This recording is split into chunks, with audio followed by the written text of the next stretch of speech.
అల్లారు ముద్దుగా లక్ష్మీదేవమ్మ తన 7 కుమార్తెలను అపురూపంగా పెంచే సందర్భంలో కడుపులో పెట్టుకొని కాపాడుట అంటే లక్ష్మీదేవమ్మ తన బిడ్డలను భర్తకు అప్పచెప్పే సందర్భంలో చిలుక పలుకులు పిల్లల్ని కాపాడుతానని నవంభోజరాజుకు మాణిక్యాలదేవి మాయమాటలు చెప్పిన సందర్భంలో కాలం చేయుట నవంభోజరాజు చనిపోయిన సందర్భంలో 6 నూరైన తన తల్లిదండ్రులను ఫకీర్ ఖైదు నుండి విడిపిస్తానని బాలవద్దిరాజు చెప్పిన సందర్భంలో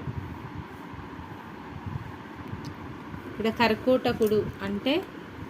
కర్కోటకుడు అంటే కఠినమైన మనసు కలవాడు, వాడిలో జాలి దయ అనేవి ఉండవు. దుర్మార్గులు క్రూరంగా ప్రవర్తిస్తారు, ఎదుటివారిని అనేక రకాలుగా హింసిస్తారు. కాబట్టి స్వార్థం కోసం ఇతరులను చంపడానికైనా వెనుకాడరు. కాబట్టి దుర్మార్గుడు బతికి ఉంటే చాలా నష్టాలు ఉంటాయి.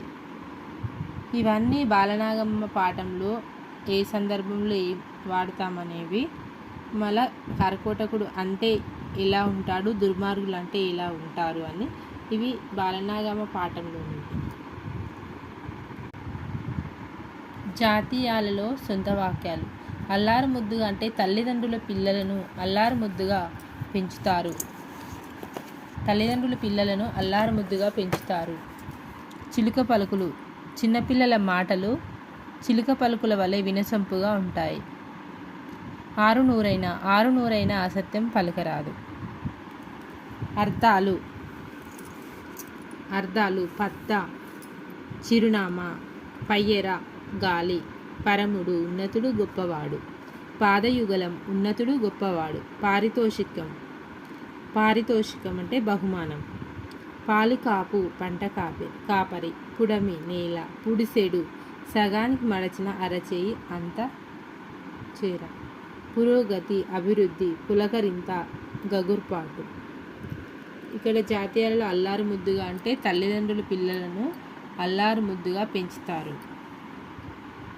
చిలుక పలుకులు అంటే చిన్నపిల్లల మాటలు ఎలా ఉంటాయి, చిలుక పలుకుల వల్ల వినసొంపుగా, వాళ్ళు మాట్లాడితే ఇంకా మాట్లాడాలి అనిపిస్తుంది.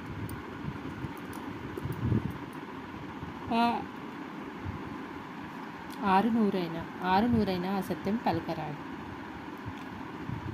ఇంకా 6 నూరైన అంటే